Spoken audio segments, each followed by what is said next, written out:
پہلے تو میں آپ سب اپنے پشتون بھائیوں کا شکریہ ادا کرنا چاہتی ہوں کہ آپ لوگوں نے مجھے اس اسپیس میں بات کرنے کا موقع دیا۔ میری بہن ڈاکٹر مارنگ بلوچ جو اپنے ساتھیوں کے ساتھ پچھلے 1 سال سے غیر قانونی اور غیر آئینی حوالے سے قید میں ہے، اس کے کیسز کے حوالے سے اور جیل کے اندر جو صورتحال ہے یا جو عدالتی نظام ہے اس حوالے سے میں بات کرنا چاہوں گی۔ میری بہن کو تو سب سے پہلے مارچ 2025 میں ان کے ساتھیوں سمیت ایم پی او کے تحت گرفتار کیا گیا اور بعد میں انہیں 50 سے زائد ایف آئی آرز میں جو بلوچستان کے مختلف اضلاع میں ان کے خلاف کی گئی تھی ان میں گرفتار کیا گیا۔ ان 50 سے زائد ایف آئی آرز کو ہماری جو وکلا ٹیم ہے وہ بڑی مضبوطی سے اور استحکام کے ساتھ جو ہے نا وہ ان کا سامنا کر رہے ہیں، اور بلوچستان کے آلموسٹ سارے اضلاع میں ان کو بیل مل چکی ہے۔ کوئٹہ کی جو عدالت ہے اے ٹی سی وہ انہیں کچھ ایف آئی آرز میں میجورٹی ایف آئی آرز میں بیل دے دی ہے اور 3 یا 4 ایف آئی آرز میں انہیں بیل نہیں دی ہے۔ ان ایف آئی آرز کو ہم نے سپریم ہائی کورٹ میں پہلے چیلنج کیا تو ہائی کورٹ نے بھی ضمانت نہیں دی، اور اس کے بعد ہم نے ان کیسز کو ابھی سپریم کورٹ میں چیلنج کیا ہے۔ میں اپنی بہن کے حوالے سے یہ کہنا چاہوں گی کہ یا ان کے ایف آئی آرز کے حوالے سے کہ جتنے بھی ایف آئی آرز کیے گئے ہیں وہ سارے 144 کے وائلیشن کے خلاف کی گئی ہیں، اور بدنیتی یہ دیکھے کہ 144 کی وائلیشن یا رائٹ ٹو اسپیچ یا رائٹ ٹو اسمبلی جو پاکستان کا آئین اور قانون اجازت دیتا ہے اس کے خلاف ہی میری بہن کے اوپر یا ان کے ساتھیوں کے اوپر ایف آئی آرز کی گئی، اور ان ایف آئی آرز کو بعد میں بدنیتی کی بنیاد پر اے ٹی سی میں کنورٹ کیا گیا۔ اب ہم ان سارے ایف آئی آرز کا قانونی اور آئینی حوالے سے سامنا کر رہے ہیں، لیکن جو جیل کے اندر جو مشکلات ہمیں پیش آ رہی ہے یا جو عدالتوں کے اندر ہمیں جن مشکلات کا سامنا ہے، جن عدالتوں میں جو ججز بیٹھے ہوئے ہیں خاص کر کوئٹہ میں، وہ سارے کے سارے جو ہے نا انہوں نے جو جرنیل ہے یا کرنل ہے جو بھی ہے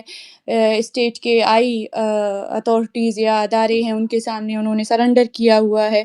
جو آرڈرز جو حکم انہیں وہاں سے ملتے ہیں وہ وہی فیصلہ آ کے یہاں پہ سناتے ہیں، اور سب سے بڑی بات تو یہ ہے کہ جب ایم پی او میں میری بہن کو گرفتار کیا گیا تو اس دوران بلوچستان میں یا کوئٹہ میں سڑکوں سے گلیوں سے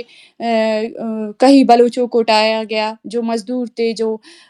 دکانوں میں کام کرتے تھے یا دوسری تیسری جگہ سے انہیں اٹھایا گیا اور انہیں ایم پی او میں رکھا گیا۔ ایم پی او کے بعد انہی افراد کو جو میری بہن کے خلاف جو ایف آئی آرز تھے انہی ایف آئی آرز میں انہیں نومینیٹ کیا گیا۔ اب یہی افراد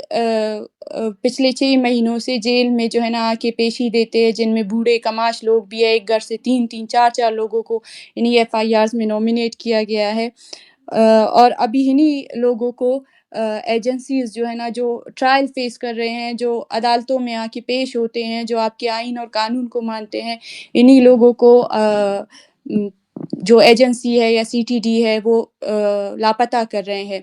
تو انہی جو یہ غیر قانونی عمل ہے اس کے خلاف میری بہن یا ان کے ساتھی ہے یا جیل کے اندر جو جیل مینول کے حساب سے جو رائٹس دیے گئے ہیں سارے قیدیوں کو وہ انہیں باقاعدہ سے نہیں دی جا رہی ہے۔ ہماری پوری فیملی ہے انہیں ملنے کی اجازت نہیں دی جا رہی ہے۔ بلوچستان کے باقی جو مسنگ پرسنز فیملیز ہے وہ ملنا چاہتے ہیں، انہیں ملنے کی اجازت نہیں دی جا رہی ہے۔ جب ایم پی او میں بند کیا گیا تو ہمیں یہ کہا گیا کہ ہم فیملی کے علاوہ کسی اور کو ملنے نہیں دیں گے کیونکہ یہ جو ہے نا نظر بند ہے، لیکن ایم پی او ختم ہونے کے بعد پچھلے 7 8 مہینوں سے اب بھی وہ نظر بند ہے۔ کسی عام آدمی کو، کسی عام فیملی کے باقی ممبرس کو جن میں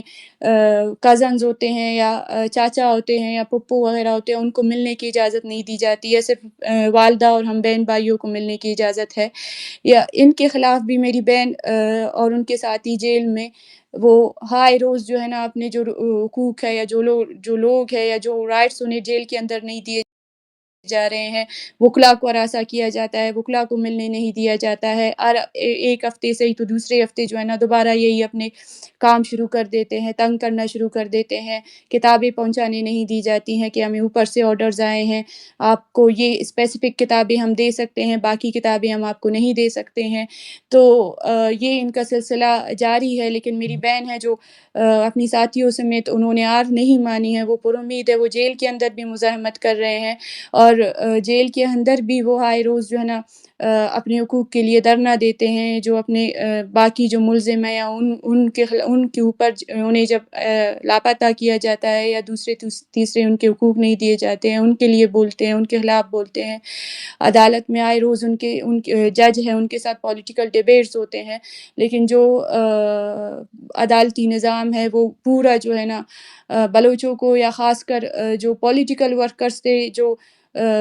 کہتے تھے، باقی لوگوں کو کہتے تھے کہ نہیں ہم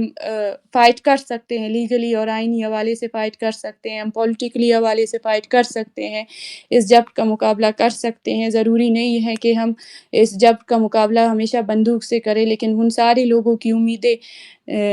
ختم ہو چکی ہیں پچھلے ایک سال سے، جو بلوچستان میں کریک ڈاؤن چل رہا ہے، خواتین کو لاپتہ کیا جا رہا ہے، آئے روز گھروں میں چاپے لگا رہے ہیں، پہلے مردوں کو لاپتہ کیا جاتا تھا، اب اسی طرح عورتوں کو لاپتہ کیا جا رہا ہے، لیکن میری بہن جیل کے اندر بھی جو اسٹیٹ کے وکلاء آتے ہیں یا جو آئی اوز آتے ہیں مختلف ایف آئی آرز میں، ان سے بات چیت کرتی رہتی ہے، ان سے ڈیبیٹ کرتی رہتی ہے، اور اس نے اپنی مزاحمت اسی طرح جاری رکھی ہے۔ جیل کے اندر ان کی طبیعت ٹھیک نہیں ہوتی ہے تو ہم دو تین مہینے جو ہے نا اپلیکیشنز دیتے رہتے ہیں، لیکن جو جیل کے اندر جو سپریڈنٹ بیٹھے ہوئے ہیں وہ بد نصیبی سے وہ بھی پٹھان ہیں، ہم کہہ نہیں سکتے، لیکن سارے جو بلوچوں کے اندر بھی کچھ ایسے ہیں جو ان کے لیے کام کرتے ہیں، جو پشتون ہیں اس قوم کے اندر بھی ایسے لوگ ہیں جو ان کے لیے کام کرتے ہیں، لیکن یہ سلسلہ جاری ہے۔ آخر میں یہ کہنا چاہتی ہوں کہ میری بہن نے اور ان کے ساتھیوں نے، اب جو باہر کے لوگ ہیں یا جو جبری طور پر لاپتہ ہے، انہوں نے ہار نہیں مانی ہے، وہ اس جبر کے خلاف، اس ظلم کے خلاف مزاحمت انہوں نے اپنی جاری رکھی ہے اور وہ جاری رکھیں گے۔ شکریہ۔